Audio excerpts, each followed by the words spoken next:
mofinaina isan'andro atolotry ny mpitandrina rakotina valina maoly.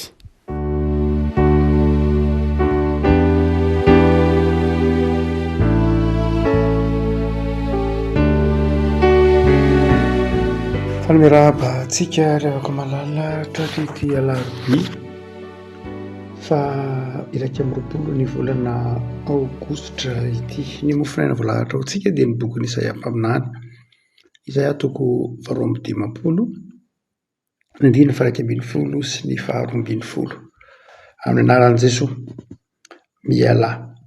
Mialahy ianareo mivoa, aza mikasika izay maloto, mivoa avy ao aminy. Madiova ianareo izay mitondra ny fanaky Jehova, fa tsy tampoka no ivoa ianareo ary tsy losotra no andehananareo, fa Jehova no hitarika anareo aloha ary Andriamanitry ny Israely no ho vodilalanareo. Ray Masino, manamasinanay amin'ny fahamarinana ny teninao no fahamarinana. Amen.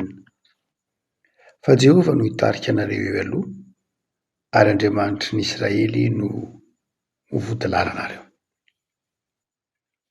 Tsy dia voambolana vaovao amintsika loatra izany voambolana ampiasainy Isaia mpaminany izany, fa mampitodika ny zanak'Israely amin'ny lasa, mampitodika antsika amin'ny lasa. Inona ilay lasa? Ny mampatsiaro ny voahan'ny zanak'Israely ny tany Egypta sy namakivakiany ny efitra. Amin'ity Isaia toko 2:20 mantsy dia babo tany Babilôna ny zanak'Israely hitantsika amin'ny faminaniany Jeremia mpaminany, nandalo an'i Ezekiel mpaminany dia babo tany Egypta ny zanak'Israely, babo tany Babilôna ny zanak'Israely nandritra ny 7 na 70 taona teo eo. Ary dia tany nahita fahasahiranana, nahita zavatsarotra maro isan-karazany, terena hanompo ny Andriamanitry ny Egyptianina, terena hanompo sampy, nandalo fahasahiranana maro seho tamin'ny endrika ara-politika, ara-tsosialy. Saingy nanome toky Andriamanitra fa hanafaka azy hatrany amin'ny bokin'ny Jeremia io, dia resin'ny Persianina ny Babilônianina. Ary rehefa resin'ny Persianina ny Babilônianina dia ho averin'ny Persianina ody any amin'ny taniny ankalalahana ny zanak'Israely na ny Joda. Ary tsy hoe avelany ihany avelany ody ankalalahana ihany, fa avelany hoentiny avokoa izay rehetra norobain'ny Babilônianina. Izay rehetra norobain'ny Babilônianina tamin'ny Joda, tamin'ny fokon'ny Israely, tamin'ny Jiosy izany, dia io fa averin'ny Persianina amin'ny zanak'Israely na amin'ny Joda hiverina ny tanindrazana indray. Dia faminaninany amin'izany exodosy faharoa zany, satria exodosy voalohany tamin'ny andron'ny Egypta, dia amin'izany exodosy faharoa zany ity Isaia toko 2:10 ity, faminaninany amin'ny hoe hiverina any amin'ny tany indray ny fokon'ny Joda, ny zanak'Israely. Ny zanak'Israely moa fazantsika fa ny zaza roa ny avaratra sy ny atsimo, fa dia fanjakana avaratra efa rava, fa ny fanjakana atsimo resahantsika io dia hany ka manjary lasa teny mandrakarivotsika hoe zanak'Israely na dia ny Joda ihany ara ny voakasika izy ity. Hiverina any amin'ny tany indray zany ny zanak'Israely na ny fanjakana atsimo na ny fokon'ny Joda. Dia eny am-piverenana izy dia manome toky azy Andriamanitra manao hoe hiverina any amin'ny taninareo nareo. Ary rehefa hiverina amin'ny taninareo nareo dia izao, tsy mandositra, tsy faharisena, fa izao ho voatsodrano mihitsy nareo hody any amin'ny taninareo izay nilaozanareo nandritra ny 70 taona. Dia izao no hitranga ho ny Tompo, izaho no hitarika anareo eo aloha ary izaho koa no ho vodilalanareo. Inona moa no tian'Andriamanitra tenenina raha ohatra ka miteny amin'ny Joda izy, amin'ny zanak'Israely izy manao hoe izaho no hitarika anareo eny aloha. Ary raha miteny amintsika koa Andriamanitra manao hoe izaho no hitari-dalana anao eny alohanao. Inona ny dikan'izany? Ny dika inona izany? Inona no andrasana amintsika? Inona no ampananteran'Andriamanitra? Inona no andrasan'Andriamanitra? Ahoana ny fisehony izany hoe Andriamanitra mitarika antsika eny aloha izany? Rehefa Andriamanitra mitarika antsika eny aloha, hitantsika ao amin'ny bokin'ny miverina mahatsiaro ny Exodosy toko 3:20, 4:20, 5:20 ary aty 5:20 sy ny manaraka mihitsy ara moa. Rehefa mitarika antsika eny aloha Andriamanitra dia Andriamanitra zany no tompony ataontsika hoe maha isika atsika. Andriamanitra no tompony ao amin'Andriamanitra no hipetrahan'ilay ataontsika hoe identité atsika. Ao amin'Andriamanitra no isehon'ilay maha isika atsika voalohany. Rehefa Andriamanitra no mitarika ny firenena anankiray, rehefa Andriamanitra no mitarika atsika dia zao identité atsika voalohany indrindra, ahafantarana atsika voalohany indrindra Andriamanitra. Firenena ataontsika hoe andevy ny zanak'Israely nandritra ny 5,700 taona tany anefitra tany Egypta, amakivaky ny hevitra izy. Fa izao rehefa namakivaky ny hevitra izy, nitaky azy Andriamanitra andriafo amin'ny alina, andrahona amin'ny atoandro. Nitaky azy Andriamanitra dia izao nandresy ny firenena maro nanodidina azy izy, na ny Amalekita io na ny Hitita io, nindreseny ny zanak'Israely avokoa. Dia izao hitan'ireo firenena niady tamin'ny zanak'Israely ireo dia tsy ny zanak'Israely fa Andriamanitra. Any ka niorooro tamin'ny zanak'Israely izy. Zany hoe rehefa Andriamanitra no mitaridarana antsika dia Andriamanitra no hita eo amintsika. Andriamanitra no manjary ahafantarana antsika. Tsy itsika no ahafantarana an'Andriamanitra, fa Andriamanitra no manjary ahafantarana antsika. Indray mantsika rehefa hoe mpino zay dia indray mieritreritra mana hoe amin'ny alalantsika no hamantarana an'Andriamanitra. Amin'ny lafiny anankiray marina zay, efa conséquence zay, vokatra zay. Fa izao amin'ny alalan'Andriamanitra no ahafantarana antsika. Zany hoe raha tsy eo Andriamanitra dia tsisy hevintsika. Raha tsy eo Andriamanitra dia sanatria toy ny olona tsinitsinina tahaka ny zanak'Israely tany Egypta. Raha tsy eo Andriamanitra dia izao tsisy heviny akory ny fiainantsika. Tsy misy hasiny tsy ajain'ny olona, tsy mivelatra raha tsy Andriamanitra ny mampisy heviny ny fiainantsika. Zay mahatonga an'i Paoly manao hoe fahasoavan'Andriamanitra nge mahatoy izao ahy, satria Andriamanitra nahatoy izao aho. Andriamanitra no mahatoy izao atsika. Rehefa Andriamanitra no mitaridarana antsika dia manjary lasa identité, lasa ahafantarana antsika. Ataon'Andriamanitra eo amintsika ny fahasoavany dia lasa ahafantaran'ny olona antsika Andriamanitra. Eo amintsika izy. Ny havako nandray amin'ny andavanandrom-piainana io hitantsika zao hoe firenena maro. Nampisy resaka be mifarany teo izay nitranga tany, mbola tsy mitsahatra raha mbola misy resaka mitoy ihany, izay nitranga tany Frantsa tamin'ny fanokafana lalao olimpika, tamin'ny nanaovana ny Dionysosy ho ivon'ilay lalao olimpika. Dionysosy izay midika faharavana, izay midika mampatsiaro ny tenin'ilay mpampianatra filôzofia anankiray antsoina hoe Luc Ferry, efa ministry ny diso ny fampianarana angamba izy iny na ny kolontsaina tany Frantsa tamin'ny fotoanandro. Luc Ferry izay nanoatra boky maro momba ny filôzofia, satria mampianatra filôzofia izy, filôzofia izy, nampianatra filôzofia izy, manao hoe io angia-dalàna be mihitsy. Fa rehefa miresaka hoe Dionysosy ange ianao dia zao KO zany. KO tsy amin'ny lafiny hoe manao majika izy, fa KO amin'ny lafiny hoe potehy, manimba fitondratena, manimba, mampiditra toetra immoral, manimba, mampiditra toetra fitiavana, ataontsika hoe fahafinaretana, mampiditra toetra fandravana identité, fandravana ny maha olona, fandravana rafitra, tsy firaharahiana valeur. Zay ny dikany hoe Dionysosy. Ary dia ao anatin'izany no hijoroany ny toantsika hoe nanehoana lay lalao olimpika, fa tsy Andriamanitra intsony zany no ivon'ilay firenena. Mampatahotra be mihitsy hoe firenena tahaka ny Frantsa, firenena tahaka ny Eropa, firenena tahaka n'ireo tany matanjaka maro izay loharano nipoiran'ny fivavahana kristianina, martyra kristianina anetsiny ange ny tany Eropa nandritra ny fotoana ely. Raha isaina manomboka tamin'ny taona voalohany mandrapatonga amin'ny taona 1900 dia anetsiny ange ireo olona nampijaliana noho ny maha-kristianina azy. Be dia be tany Eropa tao anatin'izay 2000 taona mahery izay. Nefa jereny efa rany fa miala tsikelikely amin'ilay fivavahana, miala tsikelikely amin'ilay identité, ilay maha izy azy. Ary dia lasa misalotra identité na maha izy azy zay tsy anazy akory nandray ilay firenena.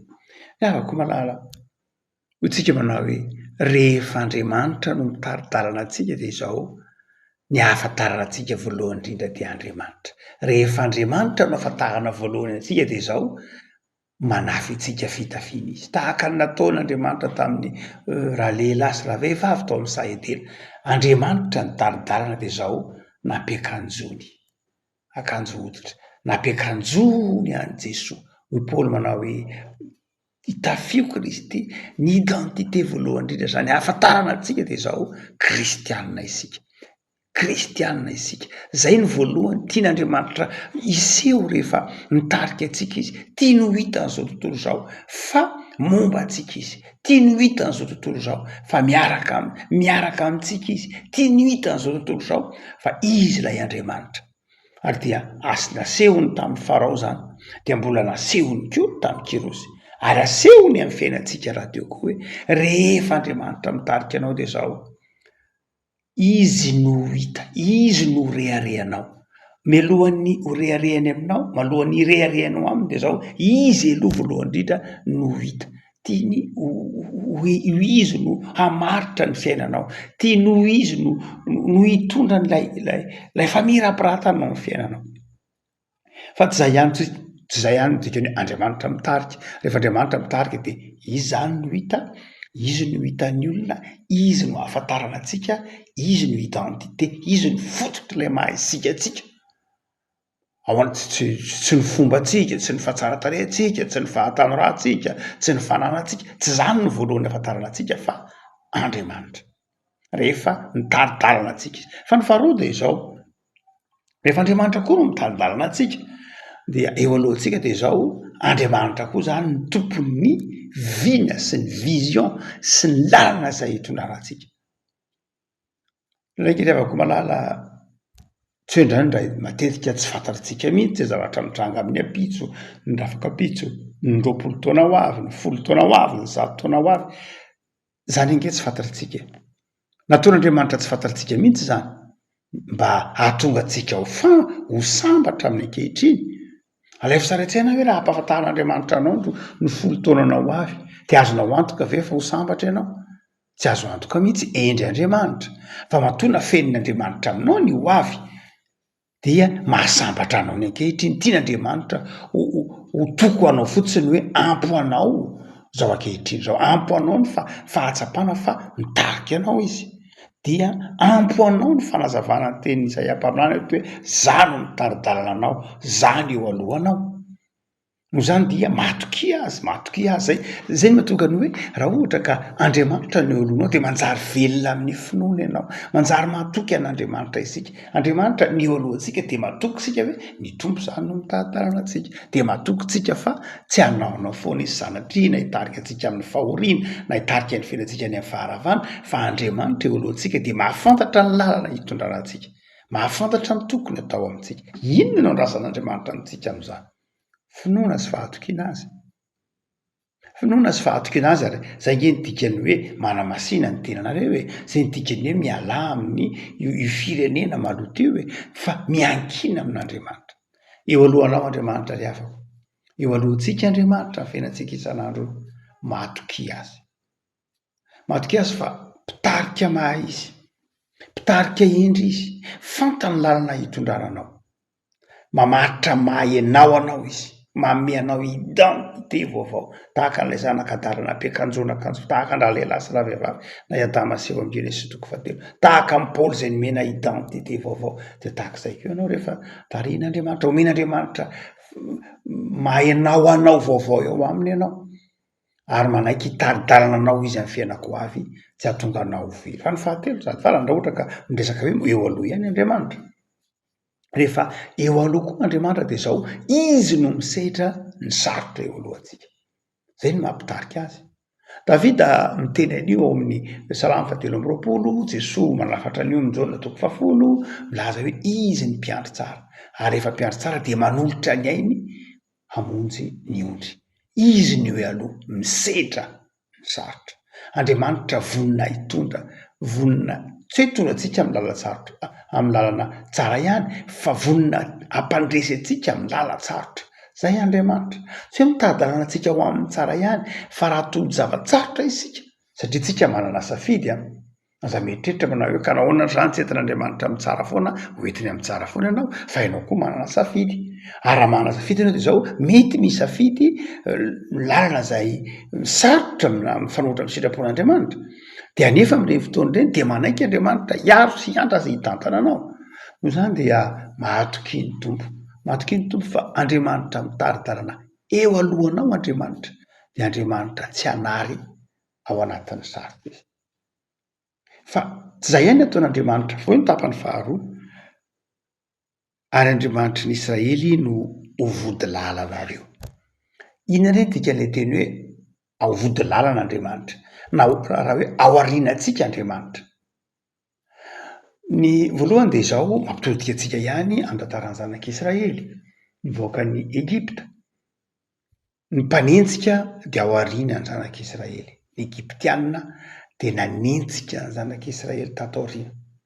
Dika izany dia izao tsy hoe anelony tadidalana ihany Andriamanitra, tsy hoe mampamiratra ka hafantarana antsika ihany Andriamanitra fa izao atoriana izy miaro antsika amin'izay manenjika antsika atoriana, miaro antsika amin'izay makahara antsika atao tsy hitany masontsika satria masontsika aneloha mazava ho azy, masontsika aneloha any amin'izay rahana hitondran'Andriamanitra fa tsy hitantsika ny ao an-damositsika ary efa tsy hitantsika ny ao an-damositsika dia izao mety be fanahina isika hoe anahoana ary izay ny aoriana manahoana ary no aviko inona ny zavatra any ambadika rehetra mitranga any ambadika any tsy fantatro inona izay resahan'ny olona momba inona izay tsy fantatsika rehetra any ambadika rehetra any dia hoy ny tompo anao hoe mahatoky fa vody lalanareo izany hoe Andriamanitra dia miaro anao amin'ny fahavalonao izay manenjika anao amin'ny fahavalo izay tsy hitan'ny masonao amin'ny fahavalo izay tsy hitanao akory izay fomba fiasany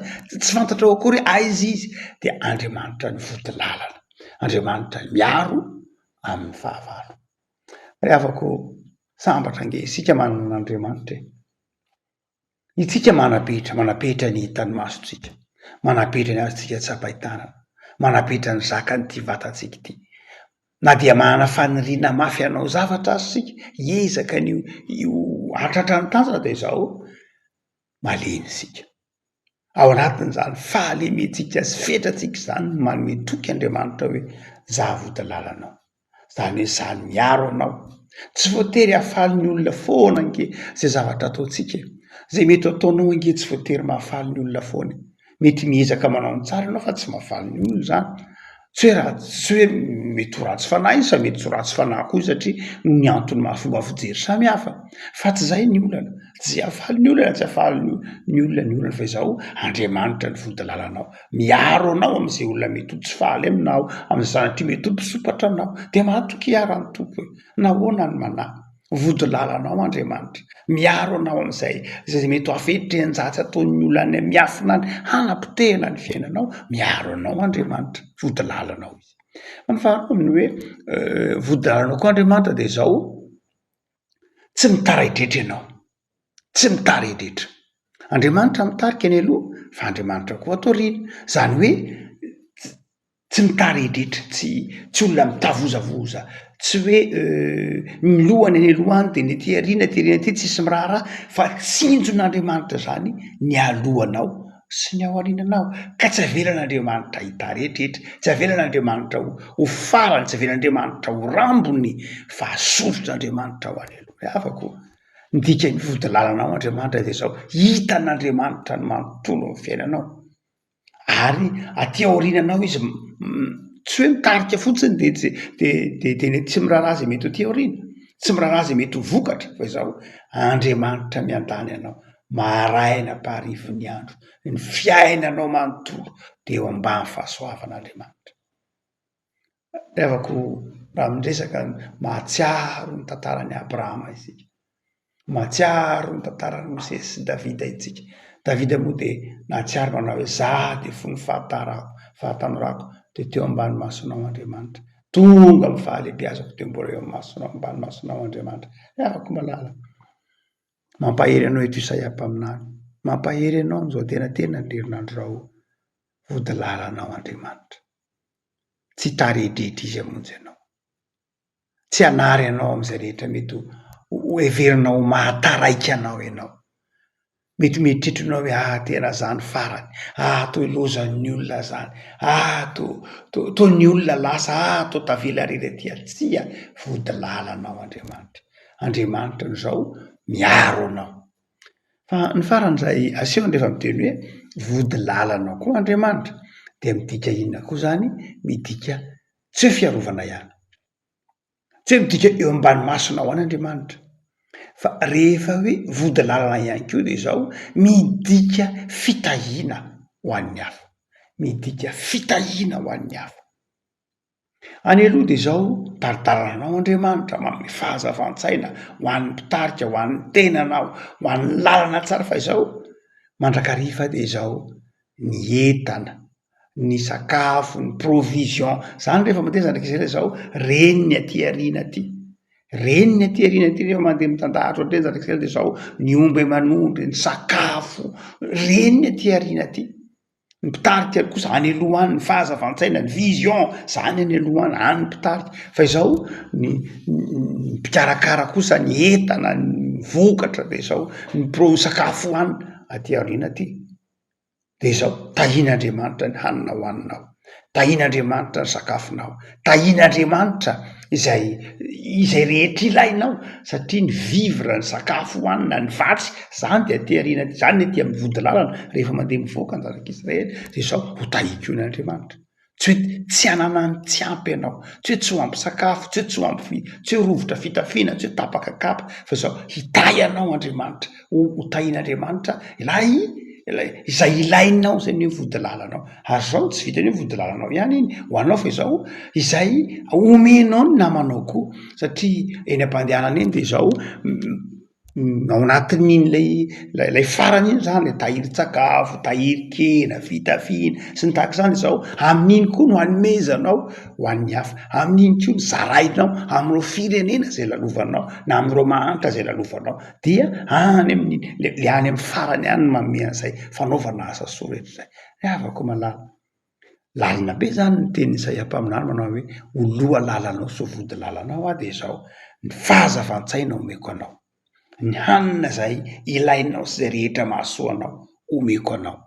Dia afako matroka iarany apetrao aminy ny fiainanao. Jesoa efa niteny manao hoe zange ny mpiandry tsara zay rehetra miankina amiko dia tsoro ninninona mihitsy io Jesoa zavy ananany fiainana sady ananany be dia be. Zay le hoe ananany be dia be dia izay ilainao sy fantatr'Andriamanitra fa mahasoanao. Ataovy eo am-pona mandrakariva ara ny fahatokinan'i Jesoa. Hivavaka ary sika. Jesoa misaotra anao zahay fa ianao ilay mpiandry tsara, ianao ilay mitarika anay eo aloha, ianao ilay vody lalanay aty afara amin'ny tany, amin'izao tany fivahiniana izao dia mitarika anay ianao, manome fahazavan-tsaina, miaro, manome mahizay anay, reharehanay, manome koa izay rehetra mahasambatra anay ary miaro anay amin'izay rehetra mety tsy hitany masonay akory ary. Dia mivavak'izay Jesoa, jereo ny fiangonanao ampaherezo, niezaky ny fiangonanao amin'ny fitoriana ny filazantsara, amin'ny tafika masin'izay atao dia ataovy mahavokatra ny asan'ny fiangonanao, tafio voninahitra ao ny fiangonanao, ataovy mandeha amin'ny faneitreteny, ataovy mandeha amin'ny fifaliana, rakovy ny fahasoavanao. Mivavak'izay Jesoa, ampaherezo ireo marary sy trano, jereo ireo manana olana sy andem-panahy, anjaka ao amin'izy ireny ny fiadananao, jereo ny tanindrazana sy tenosy malalana ity Tompo. Eo ny vahoaka malagasy ny toe-tsaina indry tianao Andriamanitra, miasa ary tia namana. Fangio ny tokantrano tsirairay mpanaraka izao mofinahy izao Jesoa, manjaka amin'ny tokantrano tsirairay ny fiadanana sy ny fifaliana, ny fahatokinanao Andriamanitra. Misaotra Tompo tianay. Amen.